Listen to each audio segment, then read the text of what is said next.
I'm going to turn it over to Slade for agenda review. Right, thank you, Lenny, and morning, everyone. Welcome to TAC, and welcome to our new chair, Lenny. Thank you for stepping up for vice chair to chair so quickly. Wanted to start off by thanking you all for attending our 2050 MTP Summit earlier in the month in Lake Mary. We had a really good turnout and got some good feedback from that process, and I'm sure Taylor will have more on that later in the agenda, but just wanted to thank everyone for coming to that. In other news, most of you have probably heard at this point, but FDOT is doing their second annual Central Florida Safety Summit. That will be taking place on May 9th at the Daytona Speedway. If you haven't received or if you haven't reserved your spot at the event, please check the link in your agenda packets. Also, FDOT is hosting a local government training for advanced air mobility. That will be right across the street at Orlando City Hall on June 3rd through 6th. The sign-up link for that is also in your agenda packets. And round off with some housekeeping. And MetroPlan's offices will be closed for Memorial Day on the 26th of May. And with that, I can turn it over to Mike for the safety moment. Thanks. Thank you, Slade. Good morning, everyone. April is Distracted Driving Month, and Federal Highway has a new campaign, Put the Phone Away or Pay, that they just launched. And let's take a look. Distracted driving is dangerous, but some people just can't seem to help themselves. There's the steering wheel propper, the sneak-a-peeker, the fast scroller, the nightlighter. And it's not long until they become the fender benderer, the got-a-ticketer, the veering off the road, the driver who kills someone. Enough with the phones already. Just put them down. Right. So this is a new campaign, and you all can go to the NHTSA website to get any of the links and materials, other additional materials if you want to share with your respective communities. Getting into our data, how we're progressing on this, consistently over the past decade, we've had about 4 out of 10, 40% of our fatal and serious crashes involving a distracted driver. That really hasn't changed much. In 2019, Florida did implement a wireless device use law. Unfortunately, it was only a non-moving violation. And actually looking at the data, there was a slight increase since that law in our area in the percentage of crashes that involve just distraction. There is currently a Senate bill that's been moving through the committees to make it a moving violation and adding points and the option for taking a course. The House companion, however, has not been advancing. So unfortunately, it looks like maybe we have to wait another year before we can see this moved up to a moving violation where it can really start to have some impact. Well, that concludes my safety moment for this morning. Be happy to take any questions. Any questions? Seeing none. Thank you, Mike. Next on the agenda is agency reports. This is an opportunity for partner agencies to speak to the Technical Advisory Committee.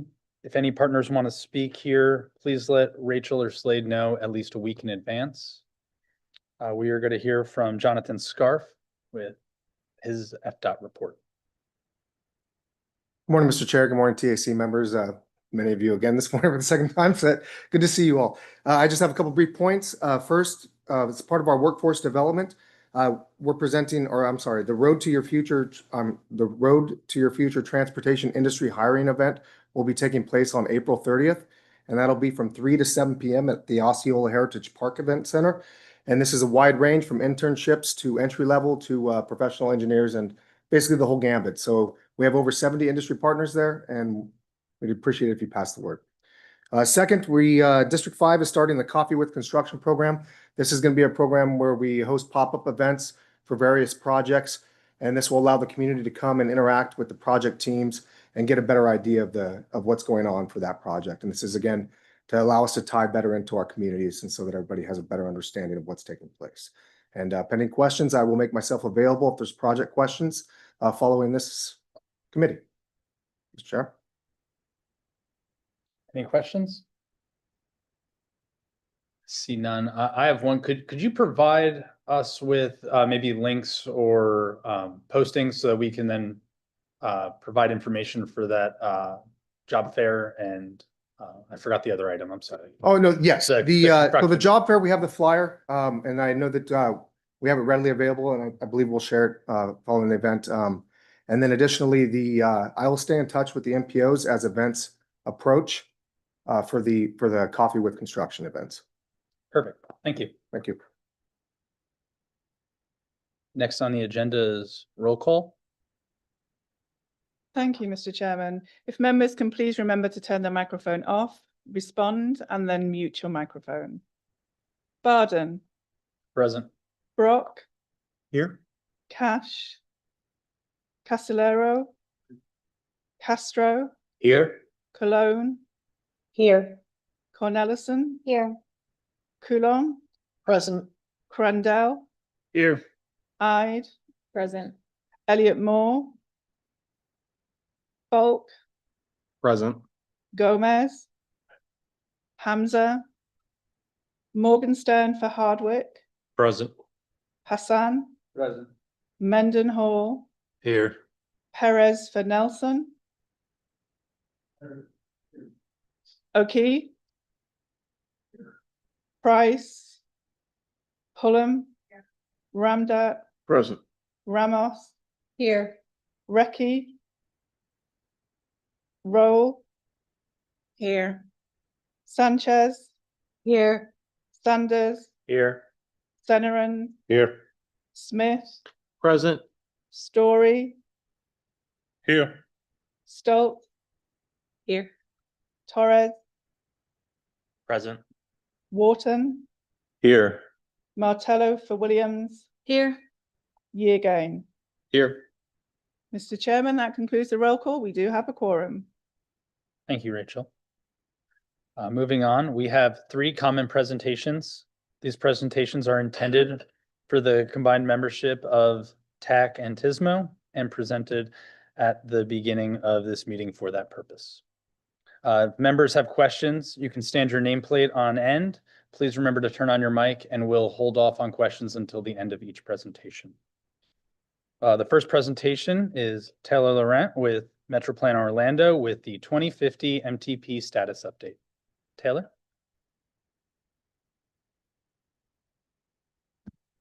All right, good morning. So to get us started today, we have our MTP Summit just a few weeks ago. I'll echo Slade's remarks. Thank you so much for your attendance and active participation. I'll be summarizing the feedback from what we learned at that summit, as well as the information we gleaned from the technical workshop, which happened the very next day. And kind of per usual, we have detailed information about the other ongoing activities that I don't have time for during this presentation included in your agenda packets. For our TISMO members, that is under your agenda packets under tab 2. For our TAC members, that's your agenda packets tab 1. So let's dive right in. So we have 2 items that are coming soon that I wanted to bring to your attention. As soon as they go live, you will receive more information about them at that time.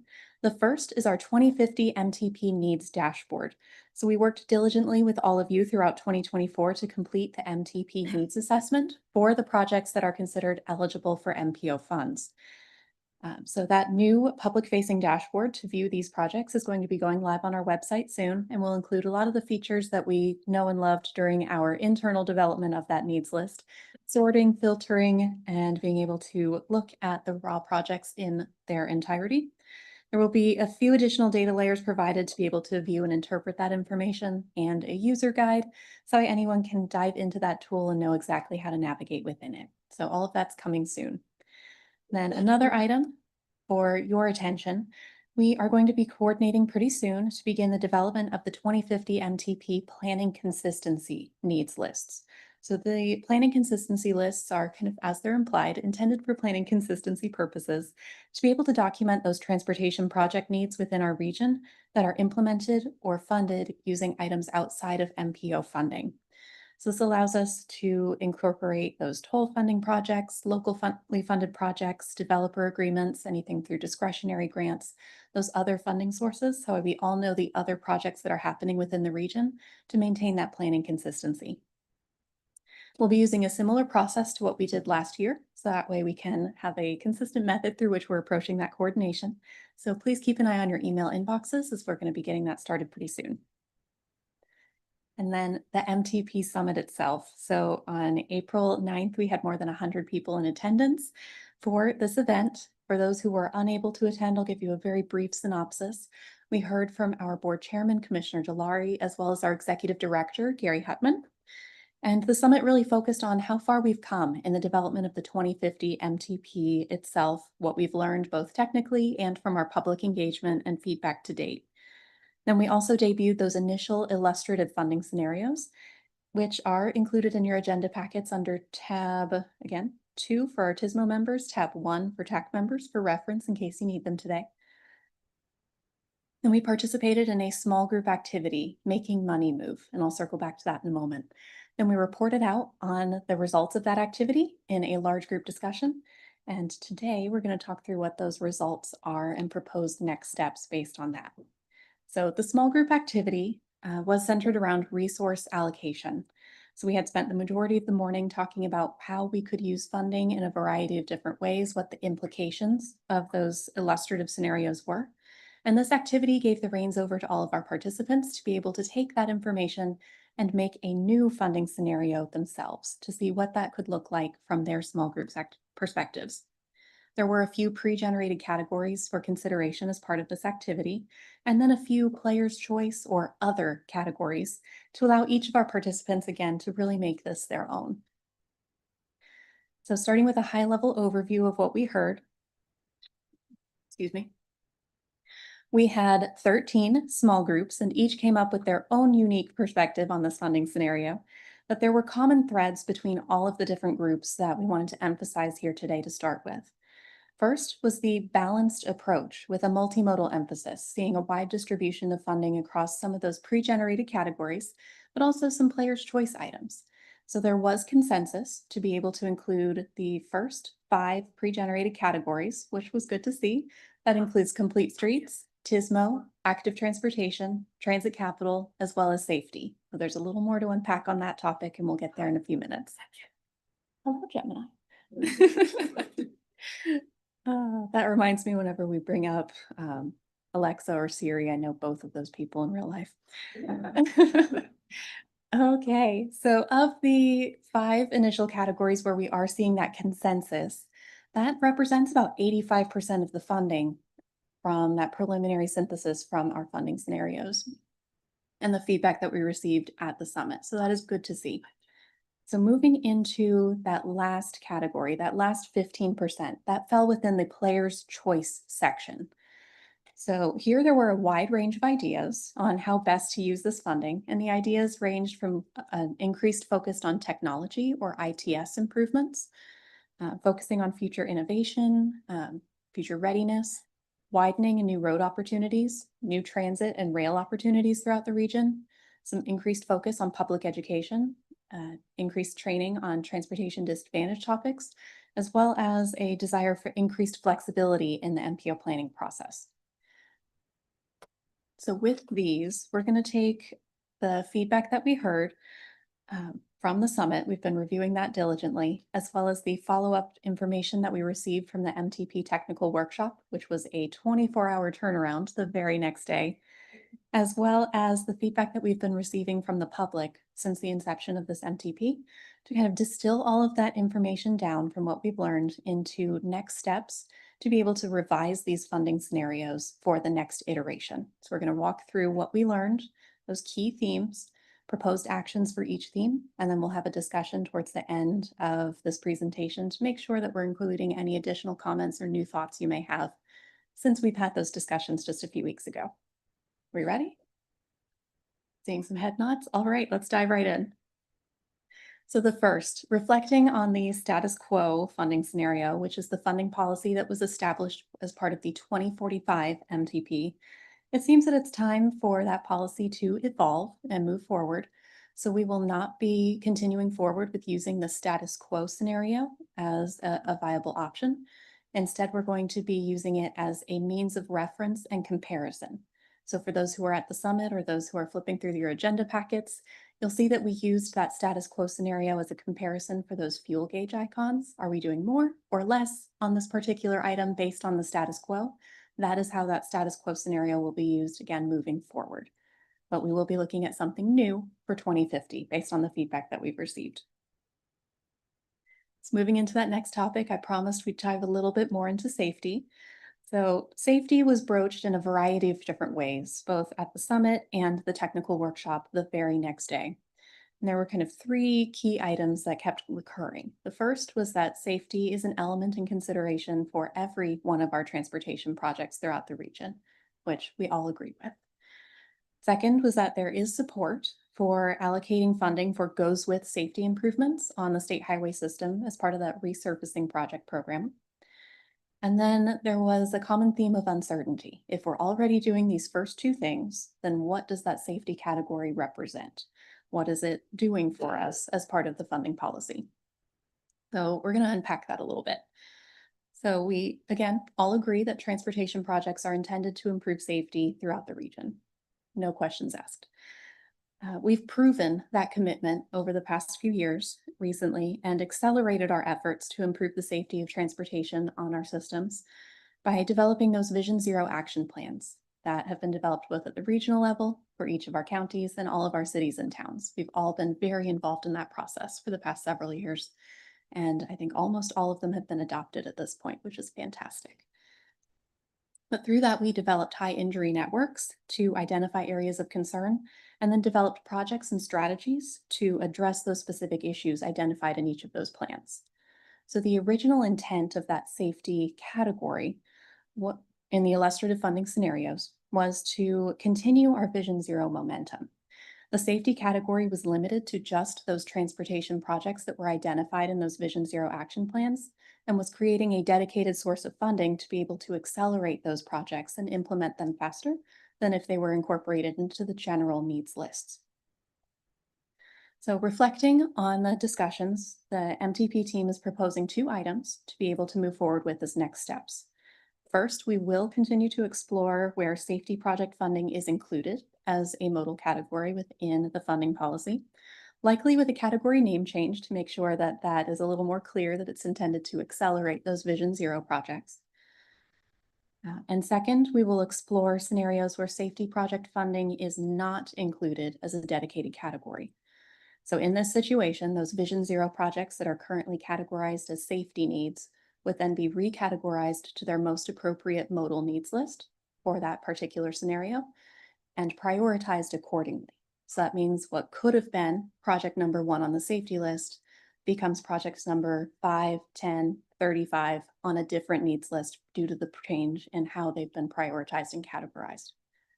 Priority score doesn't change, just where it falls and what it's competing against would. So we'll be able to explore what those implications are as part of the next set of funding scenarios we move forward with this next step. Any questions on that? Head nods, or we'll come back to it. Since you All asked, right. Does that probably mean that if you do away with the safety category, that would then boost the active transportation and complete street budgets, so to speak? That whatever is in safety is getting absorbed into those funding amounts, or not necessarily? Well, we still want to use all of the funding that we have available to us. So the funding policy will add up to 100%. So if the one category goes away, that funding does need to be redistributed somehow. We haven't gone through that exercise to figure out what that means yet. That's why we're checking in on what those next steps are. So we'll circle back to this. I'll make a note. If that safety category does go away in one of the future funding scenario iterations for consideration, would we want to see that funding allocated to active transportation and complete streets? So put a pin in that question. We'll circle back and I'll ask that to you all at that point.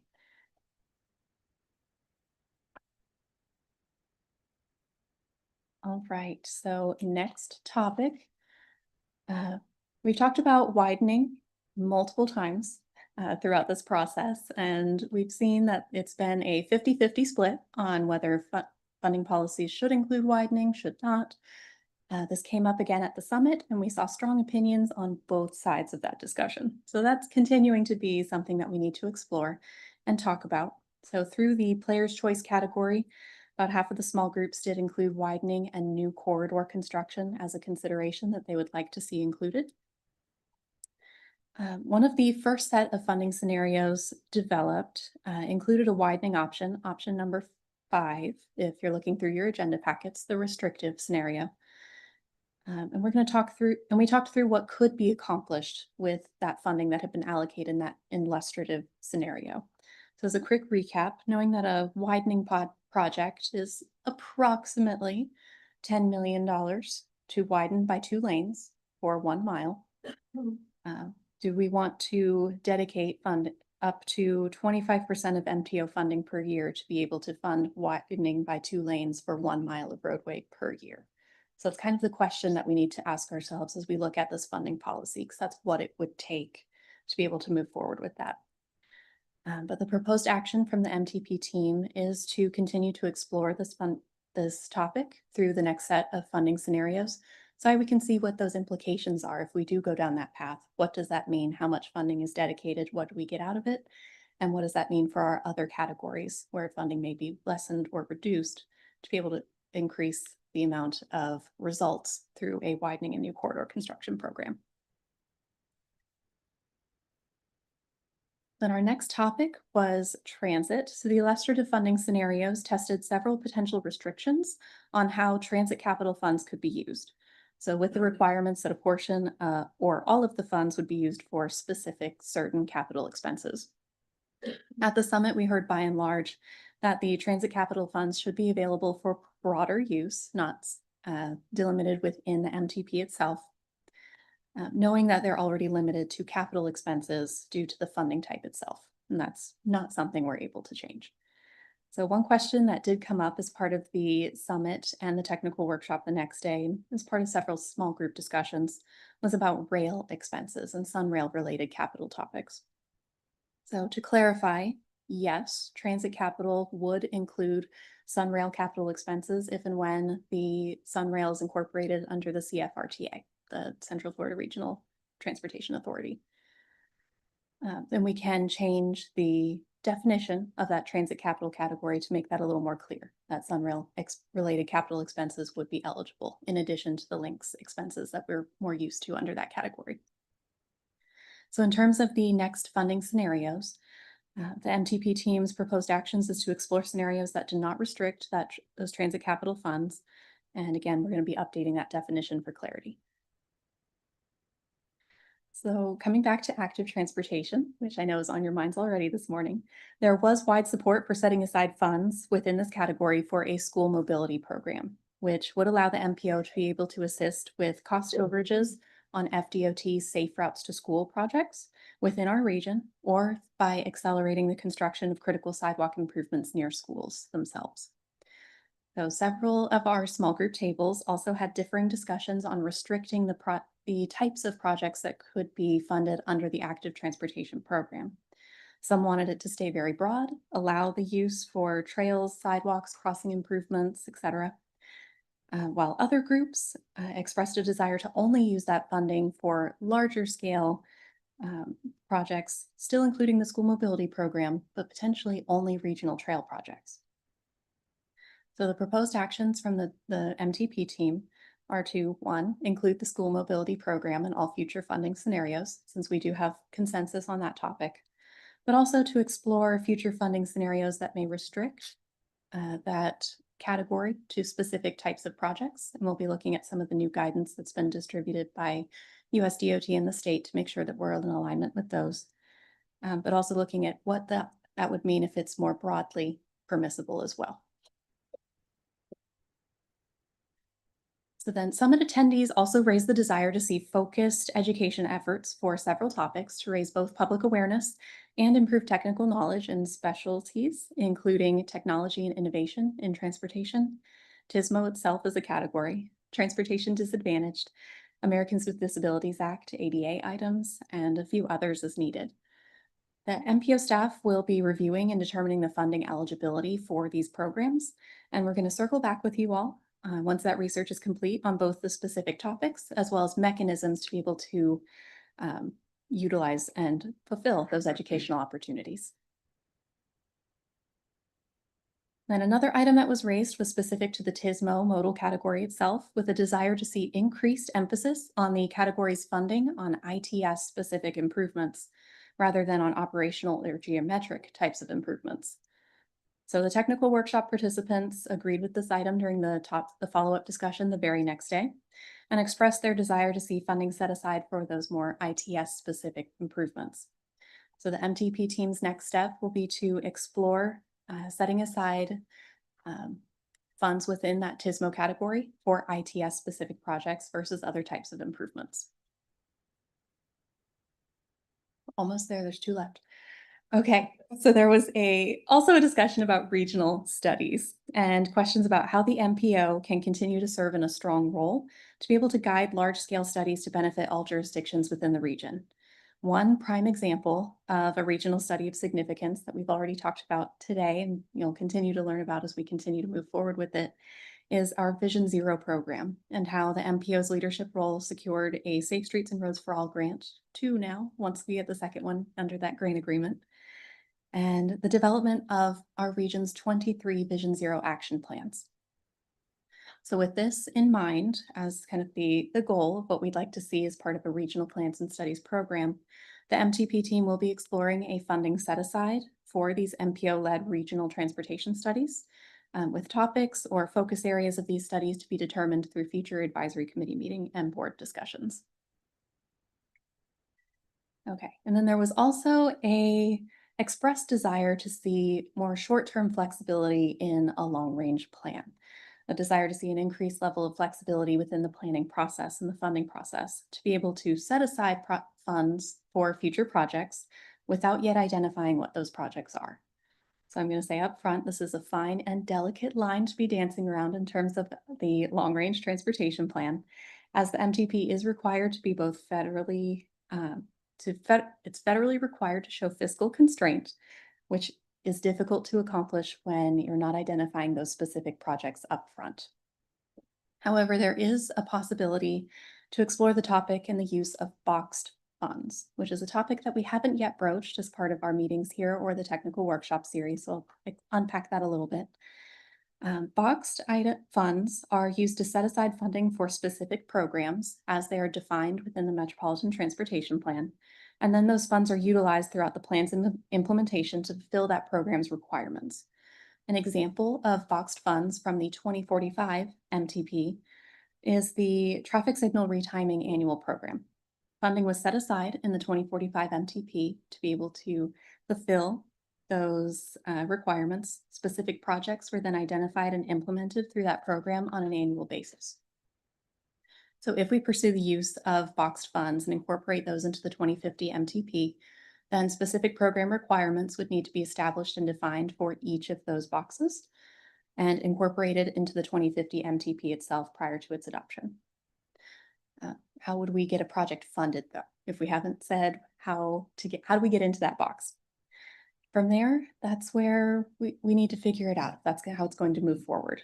It will likely include the need of project applications to be submitted on an annual basis by our local agencies to compete for those limited funds available within that box specific to that program, potentially on an annual basis.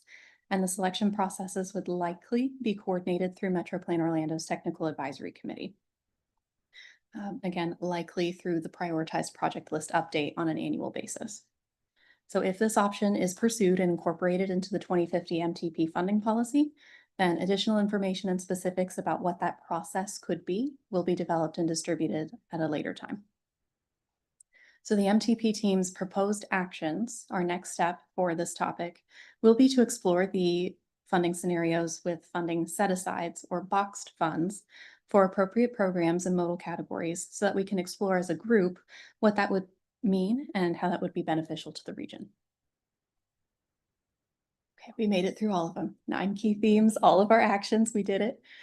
So this is the point where we can look back, see all of these in one place. For sake of time, just going to put them all up on the slide. Do we have any initial thoughts or questions, or if our chair could guide us through that? Any questions, Taylor? Yeah, Taylor, thank you so much. I think that that was a very superb meeting. Definitely, there was a lot to digest, especially with the categories. I know that we had an elected official sitting at our table. And the way that it was presented, it was very difficult sometimes to choose between the categories because they overlap. When you talk about TISMO, you can have safety elements. And I know that we had a robust conversation with Eric, but also we're talking about the speed. So if you just focus on the TISMO and the ITS with the throughput at a very high speeds, you're moving a lot of vehicles, but not necessarily that will be safety. Then you have your transit that they are going to be stopping at those intersections. And then we have an element of complete streets. So for Orange County, as we are trying to look at our budgets, look at our Vision Zero action plan, how we can implement it, also trying to digest the way that it's being presented. Is there a way for us not only to come as a region, because I might have a project that I want to have a complete street, but this is within a segment that another agency wants to have a TISMO. So where is the value and how do we cross over those lines to make sure that this is a regional project, not just an individual project? And that's where the other thing that we were talking about, which I was looking at the technical report that you have for the quick builds. It seems that there might be a lot of opportunities using the quick builds for a very short term at a very cost-effective approach, where a lot of those safety elements can be implemented. So to speak, you can have a before and after study, and maybe you can have with a brick and mortar approach after the fact. So there's a lot of good information, a lot of great tools. I want to thank you for the participation. We're really looking forward by just how do we come as a region and then in the best interest of teaming up with other agencies to make sure that we have a holistic approach. Thank you for the commendations. I'm glad that the summit went well. You had good conversations, that the tools that have been developed have been useful. So I'm glad to hear that, and we'll be sharing that with our whole team to make sure that they're aware that what we're doing is used. So then in terms of regional coordination, I think the first step is making sure that all of our projects are included on the needs lists.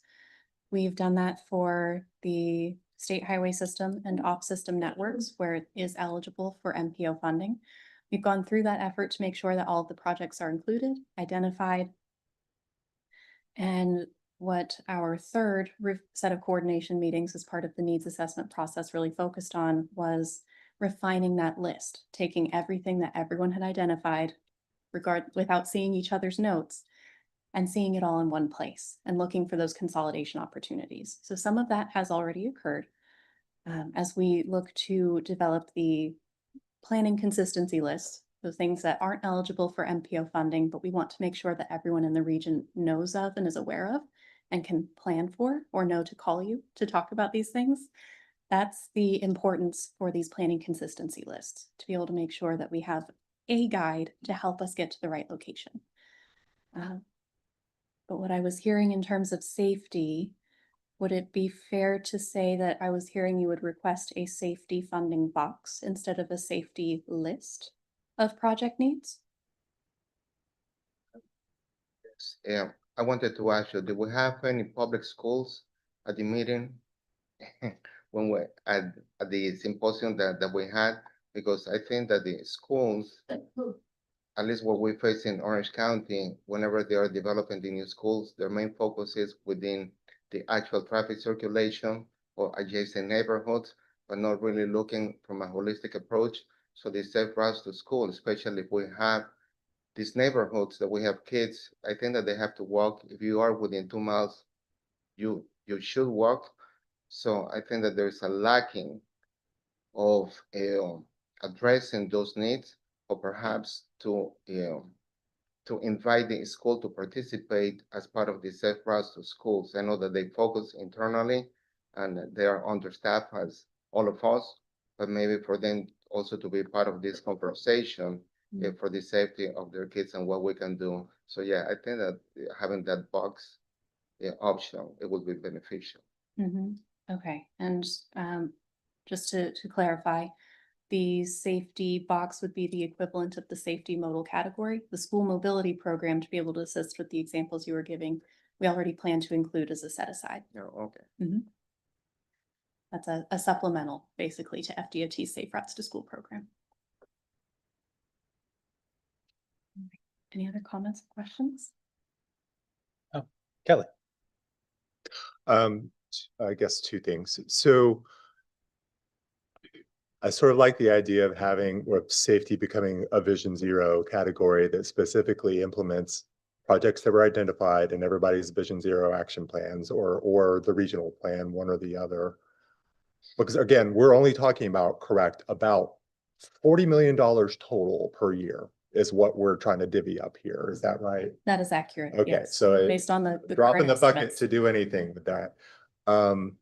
So there's that, because otherwise, what are we doing to implement Vision Zero other than using local funds? And maybe federal grants, we'll see. Two, the road widening, that was a tough conversation during the summit. I'm a little disenchanted that I think people still think widening will somehow save us when all 100 years of planning have shown that that does not work. I would say if we go in that realm where we are spending money on widening, there needs to be some kind of strong caveat, not just that it must contain bicycle pedestrian facilities because that's too loose, but it must contain separated and protected bicycle and pedestrian facilities or something like that. That must be a component, not that, oh, we threw in a 5-foot sidewalk, call it a day, or an unprotected bike lane, or even a buffered bike lane. In context, that's often not appropriate. So those are my two comments.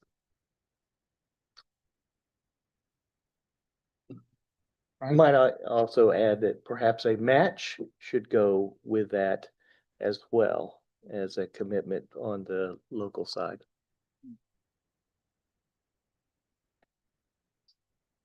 Adam.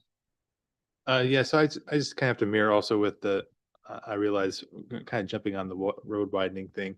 I feel like with such little amount of money, it shouldn't be spent on something that isn't safety. And I feel like road widening is not a safety feature. Anytime you widen a road, it just means faster traffic, which is less safe for pedestrians and people trying to cross the roads.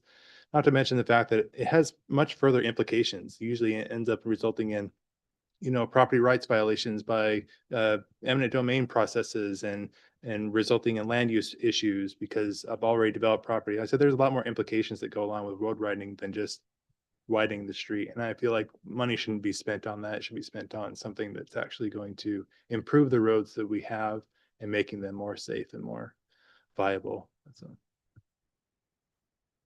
Thank you, Adam.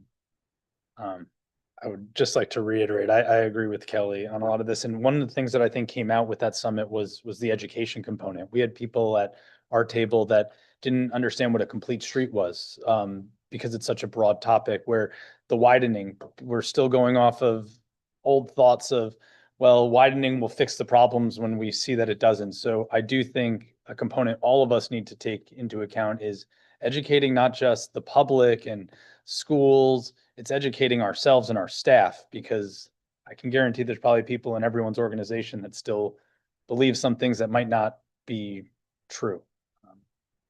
But I don't think there's any other comments. Sorry about that. Yeah, I was going to mention a lot of these things these folks are saying. Number one, I definitely like the focus, if with the safety, transforming that, evolving that, whatever you want to call it, to the Vision Zero specifically. I like that a lot. And then yes, jumping on the widening bandwagon, and in Osceola County, we need the widening projects. We do. So I'm not saying that those are not important, and I am also not saying that those don't improve safety. But in this context, with the the 40 plus million pot that we have to utilize and divvy up and figure out the funding policy around. I don't think the widening projects is appropriate.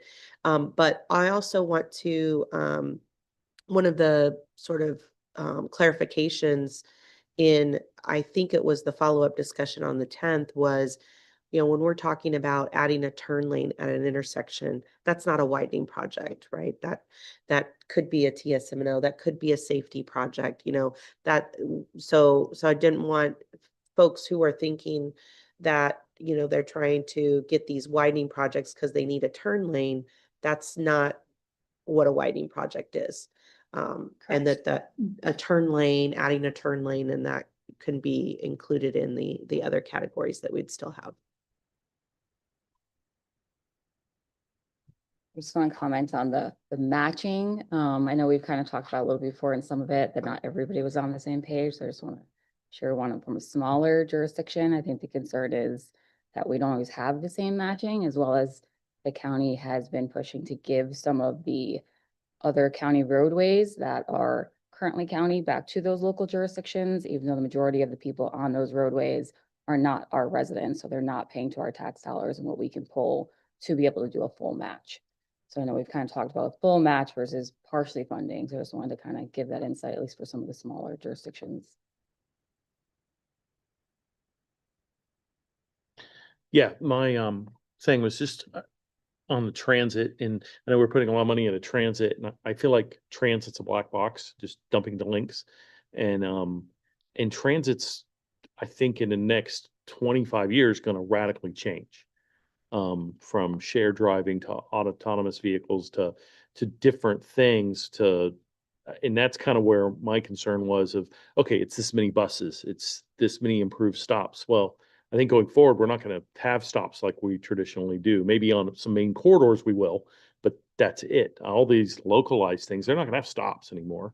And what kind of buses you're using? You're probably going to not be buying buses. You're going to be contracting with somebody who will provide some kind of service to places. So that was part of my concern of how that money goes and how it's capital. I just wanted to bring it up, especially at TAC. It seems like a place where I mentioned at the table and I think eyes glazed over. They were just like, no, we need to buy more buses. I was like, this doesn't, I don't think you're getting it. And so, yeah. So that was kind of my big thing. And I agree on the road widening. I thought Christina said it very well, that I don't think some folks get that a road widening job is $40 million. I mean, it's, over the thing. It's our whole year's budget. I mean, we can't be doing road widening projects. I mean, if DOT decides they need to do a road widening project that's coming out of different funds than what Metro Plan Orlando is designated and so forth, or even any city. And the other thing I was going to mention is the three counties are very different. Everybody kind of remember that. I mean, Seminole County has our 4th generation sales tax. All the cities in Seminole County, really, we have some money in a sense. We have money to budget. And other cities and other places where they don't have it, that's a challenge. Orange County has money because they big and they get other kind of fees and stuff. And then I mean, they just do. I mean, you're talking Maitland, they just don't have that, and they don't have the necessarily areas of growth. They're kind of like us with Longwood. It's not like we have big swaths of land like Sanford can just expand, but we have sales tax in Seminole, and Osceola has a whole different thing because they are expanding. They have a lot of land, so they need the wider roads because they're not there. So it's a pretty diametrically opposed 3 counties, and how we work through that has never really been discussed. And I just kind of, I just kind of wanted to throw it out there. That's all. Thanks, Chad. I saw someone else unmute. Do they have a response before I dive in? I'll talk to you later about a loan. All right.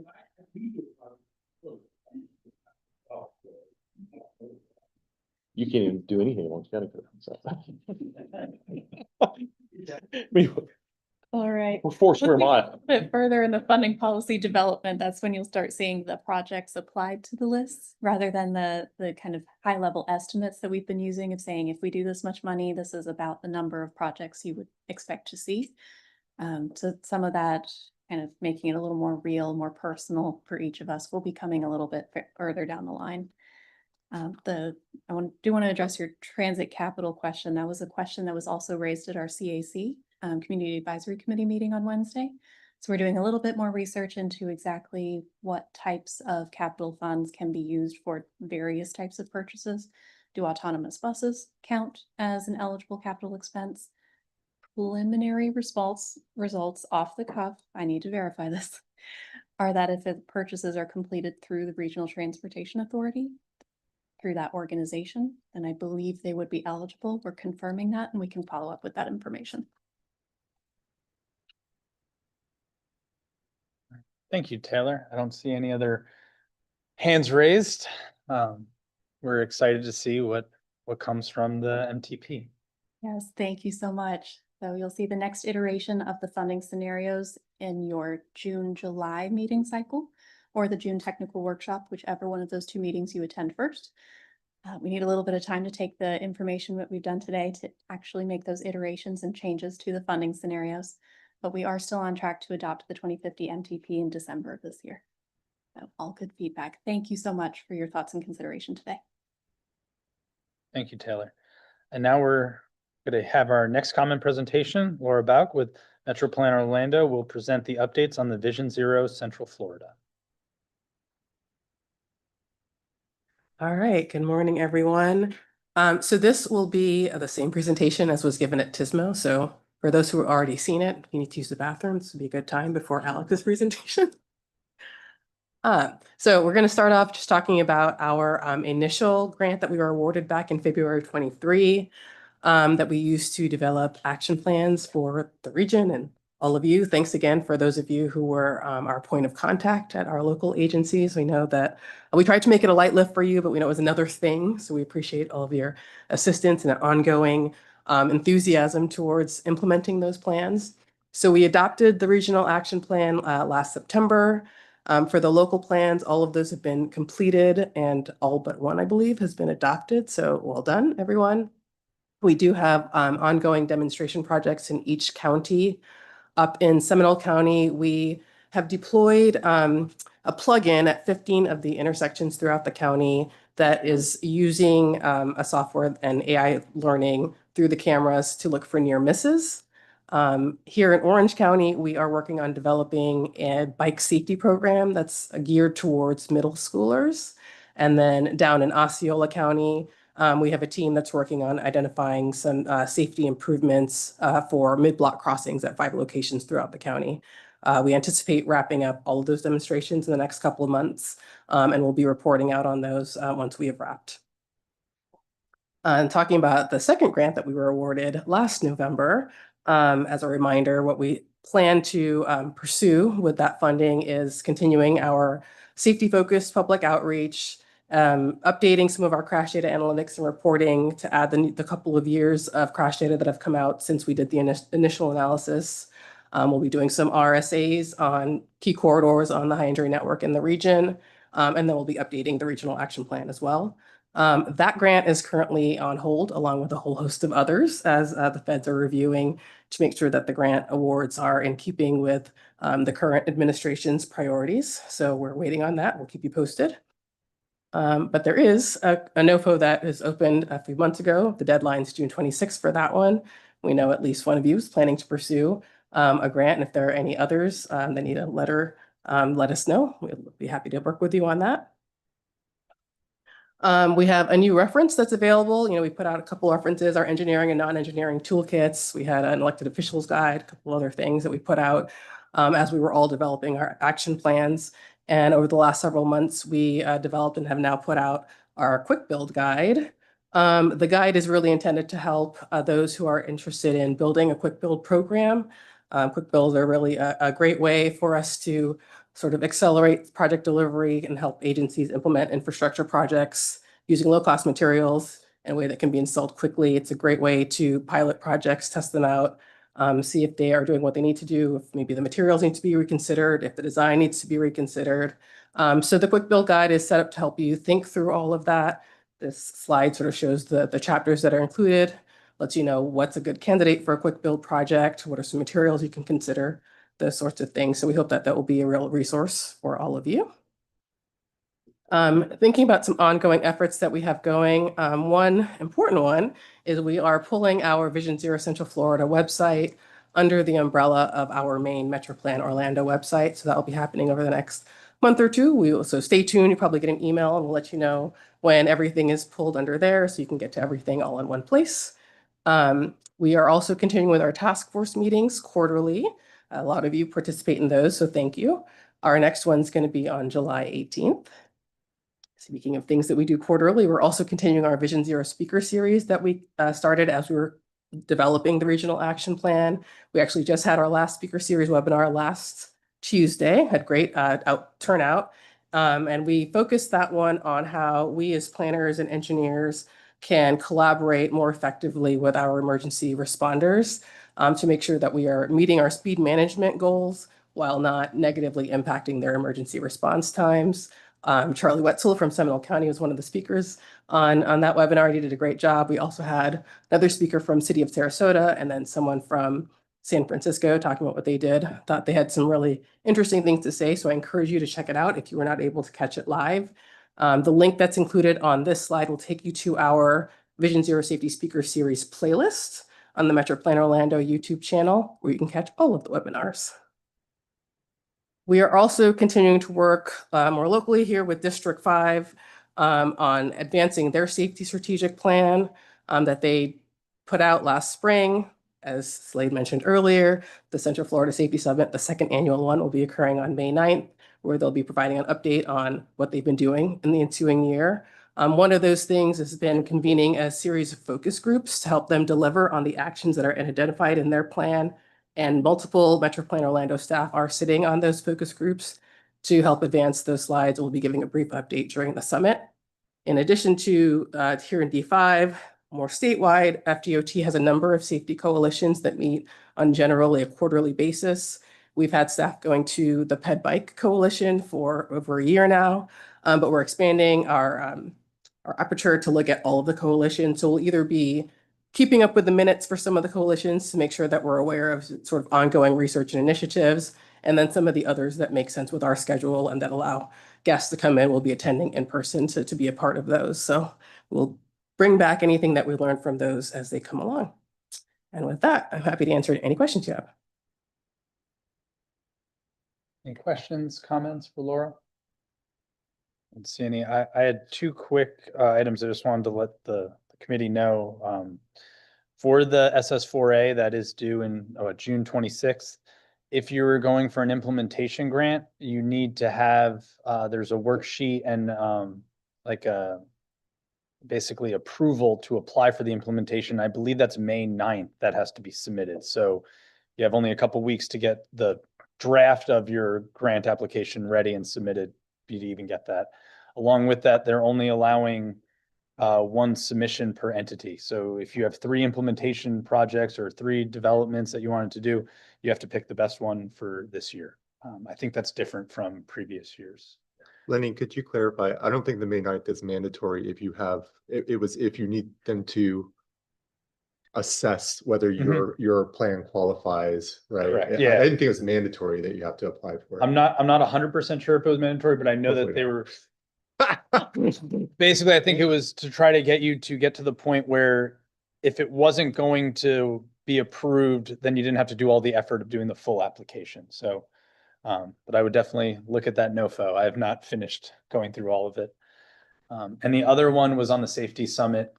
As of yesterday, there were only 5 slots remaining, and now there are only 2 slots remaining from yesterday. So if you haven't reserved, I would recommend doing it now. Or I don't know if they're going to open up. Any other comments, questions? Thank you, Laura, and thank you for the updates. And our final comment presentation, we are going to hear from Alex Trager from Metro Plan Orlando to give us an update on the prioritized project list and the transportation improvement program. All right. Good morning, everyone. Last presentation of the day. So thanks for bearing with us this morning. As Lenny mentioned, as the chair mentioned, I'll be talking about 2 of our 3 core planning products. Your next meetings, you're going to be receiving previews on both of these. So let's consider this presentation a preface. Sorry for the semantics, but I think what I intend to do is lay some foundation, let you know kind of what's ahead of us, what my team's working on, and what you can expect when you do see those tangible preview documents about 4 or 5 weeks from now. As most of you are familiar with, you heard a long form presentation on our Metropolitan Transportation Plan. That's where it all starts. Must be in our long range plan to be included on our prioritized project list. And must be in the long range plan, our metropolitan plan, to be funded with federal or state transportation dollars. That's federal and state law. The plans speak to each other, that they're dynamic and living. You see us update, amend, and modify as needed throughout our process. So again, both of those plans are dynamic two-way streets. I don't think we have to spend too much time on this topic with this group. Slade gave a similar presentation to our citizens group, where we talked about project development, the phases, how it all comes together, kind of how a bill comes to law, schoolhouse rock for transportation here. But again, it all starts in the long range plan, as Taylor mentioned. That's the foundation. That's where the seeds are planted. And then as the project development process evolves and it moves forward, those projects, those ideas become more tangible. And as they advance through the process, they become actual engineering plans and then construction plans. And when they're implemented, you're familiar with that as planners and engineers. But as we talk about public education and making sure people are aware of how the process works, doesn't start when the barricades come out, it starts many years in advance of that. But connecting the dots is very important for the members of our public. So again, quick preface on the transportation improvement program. Jason Sartorio is going to be up next month with a preview on that. He had this month off, so we had no tip amendments or modifications. But he will be talking about the transportation improvement program, specifically changes, what's different from what was presented in the FDOT tentative work program. But like your local government capital improvement programs, our transportation improvement program is exclusive to projects that have approved funding allocated to them. It's not a wish list. That's our prioritized project list and our metropolitan transportation plan. So please keep that in mind as you're looking at the transportation improvement program, as it's previewed and adopted. Those are the projects with federal and state transportation dollars assigned to them. As I mentioned before, we amend and modify that pretty regularly because our version of the TIP, the Transportation Improvement Program, is a 3-county subset of the state 67-county state transportation improvement program. So our piece fits into that larger puzzle and planning consistency across the board. So that's constantly being updated. The other reason you see amendments and changes to this relate to changes of the project, the particulars of the project. More recently, it's been costs, scope, and limits because of what we've had to do based on economic and financial situation. But that's what you'll see typically an amendment. As we move forward to the preview next month, you will also see project updates based on cost, scope, and limits. So keep that in mind, and Jason will talk the particulars about that next month.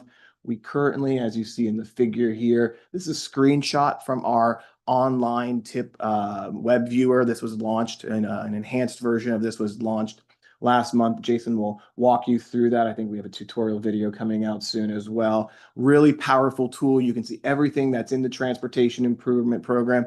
Pivot, sort, filter, look what's across the street from you, what's happening across the region as well. So really powerful tool. Everything's in there. And I also want to thank each of you. I know Jason was in coordination with many of you about submitting those locally funded projects, those partner projects. So we appreciate you submitting those to the process. And I see Kelly has some feedback on the example project there. So a good one, a LAP funded project. So we talked about what's in the budget today, next year, and the 3 years following that. The TIP is a 5-year window. This visual, I think, here on the right provides a good example of what's next.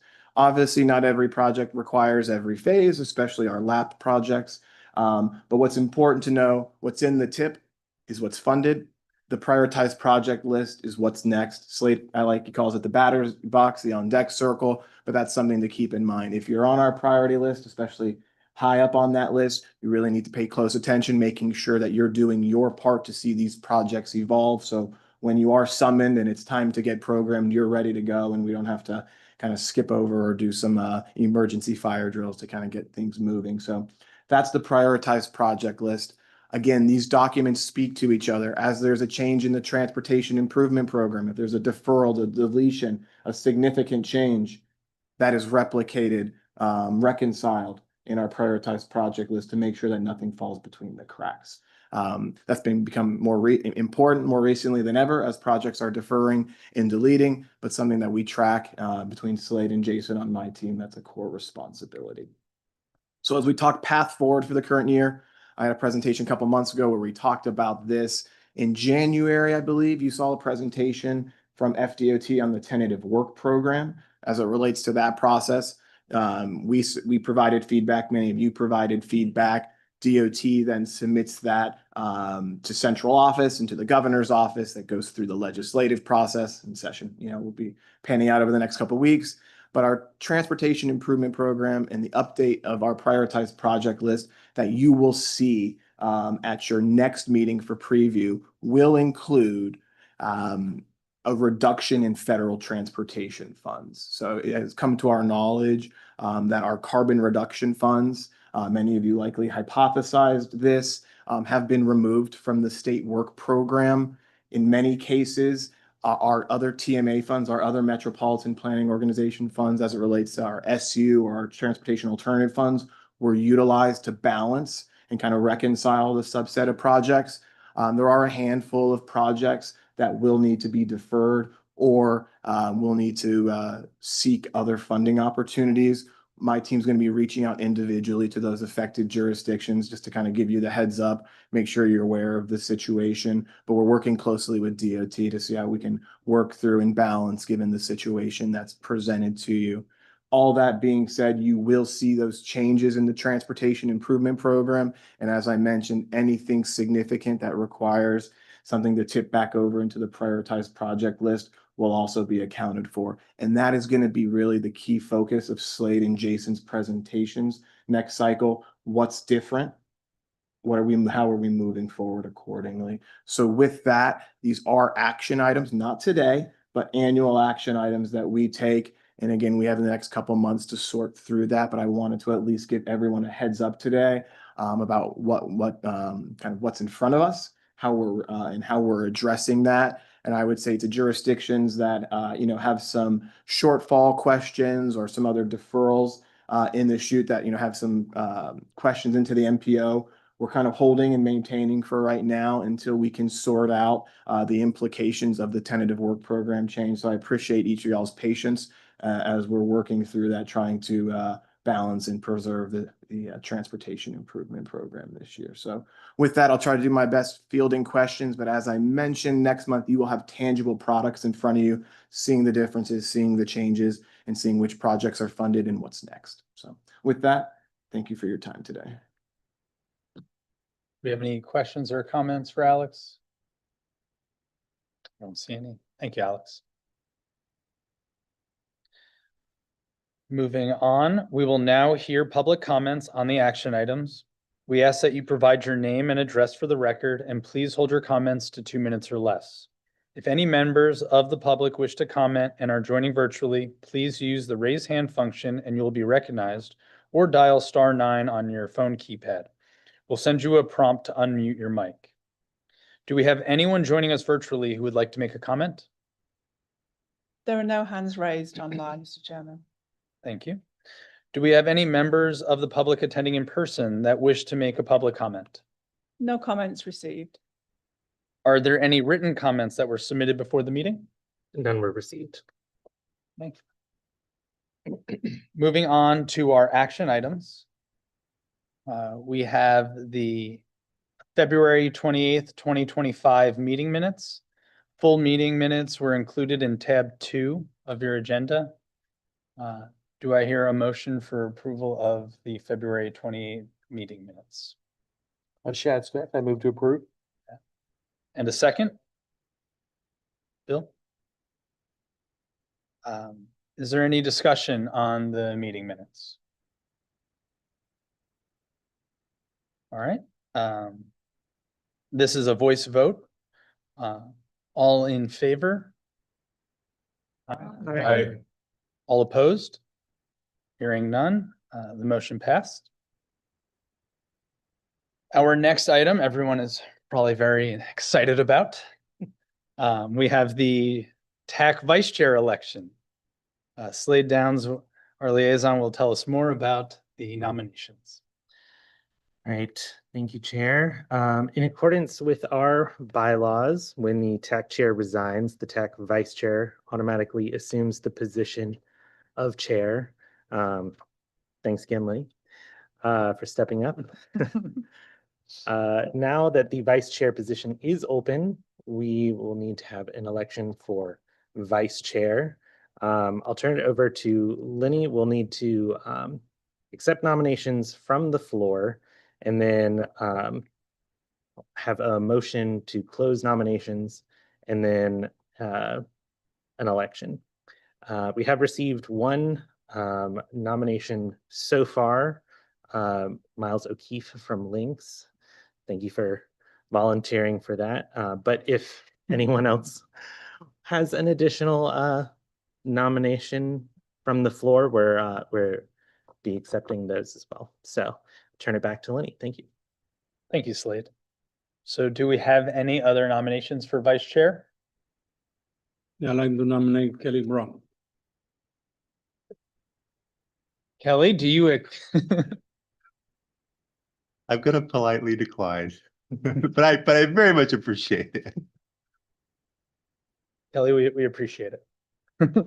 Are there any other nominations? Seeing none. Do I have a motion to approve the nomination of Miles O'Keefe as TAC Vice Chair? I'm there to approve. I'll second. And a Chad second. Smith. We have a motion and a second. Is there any discussion? Arturo? No. I'll first ask our online members. Anyone online? No, and none in the room. This is a voice vote. All in favor, say aye. Aye. Are there any opposed? Hearing none, the motion passes. Thanks, Miles. Thank you. Quick, not to be parliamentary, but I hate- accept it. I hate pulling that card. That motion was to close nominations, not to approve Vice Chair. So we got to do one more. All right. So So turn it back to you. So now that it's closed, thank you, Bill and Chad. I I motion, motion, yeah. okay. Yeah, do I hear a motion? Yes, I motion that we elect Miles O'Keefe as Vice Chair. Okay, and is there a second? I'll second that. Chad Smith. Thank you, Chad. Okay, so now, now there's another voice vote. All those in favor of appointing Miles O'Keefe as TAC Vice Chair? Say aye. Aye. Opposed? Hearing none, this motion and the previous motion have now passed. Thanks, Slade. Thank you. So moving on our agenda, we have no TAC only presentations. There are several items in the general information section and tab 3 of the agenda packets, many of which we've talked about. The safety summit coming up was one of the big ones. Upcoming meetings, our next TAC meeting is held in person on Friday, May 30th, as well as the Metro Plan Board meeting will be held in person on May 14th at 9 a.m. A full list of the meetings are on the agenda packet. I'll now make a call for any committee member comments. Are there any comments that the committee would like to bring to the committee? Seeing none, there is one that I would like to bring up. I brought it up at TISMO, something that will be coming in the next couple months. I'm going to hopefully present on this, a technology that the city has been using or is piloting for roadway evaluation. It's a very interesting project. It uses AI, it uses a computer vision, and it has very limited impact on your day-to-day now. We were able to inventory all of our 80 miles of roadway in about 4 days of staff time by just putting a phone onto the dashboard of your car. As I find more information, I will make sure to present to this committee to show you, but it is a savings of almost tenfold from what we've done in the past. I just don't have all the data yet. We just completed all of our data collection. Okay, we will now hear public comments on all business. We ask that you provide your name and address for the record, and please hold your comments to 2 minutes or less. If any members of the public wish to comment and are joining us virtually, please use the raise hand function and you will be recognized, or dial *9 on your phone keypad. We will send you a prompt to unmute your mic. Do we have anyone joining us virtually who would like to make a comment? We have no hands raised online. Thank you. Do we have any members of the public attending in person that wish to make a public comment? We've received no comment cards. Thank you. Are there any written comments that were submitted before the meeting? Unreceived. With that, with no other business, this meeting is adjourned at 11:14 a.m. Thank you all. Soft. Got it.